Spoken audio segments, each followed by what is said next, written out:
आपको पछतावा होगा उस वक्त जब आप ईंटों को फेंक रहे होंगे।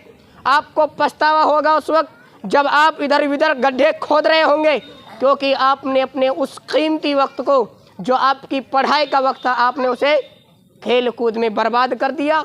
आप 2-4 साल के बाद में हमारी नज़रों के सामने से चले जाएंगे, लेकिन आपका ये वक्त आपके सामने नहीं आएगा। इसलिए हमें अपने वक्त को कीमती समझना चाहिए। हमें अपने वक्त को स्कूल से जाने के बाद मोबाइल में लग करके, लूडो खेल करके, पबजी खेल करके, फ्री फायर खेल करके अपने वक्त को यूं ही बर्बाद नहीं करना चाहिए। सिर्फ यही आप याद रखें कि अल्लाह रब्बुल आलमीन आपके इस वक्त के बारे में आपसे सवाल करेगा। इसलिए आप अपने वक्त को कीमती समझे। रब्बुल आलमीन से दुआ करते हैं कि रब्बुल आलमीन हम सब को सुनने से ज़्यादा अमल करने की तौफीक नसीब फरमा।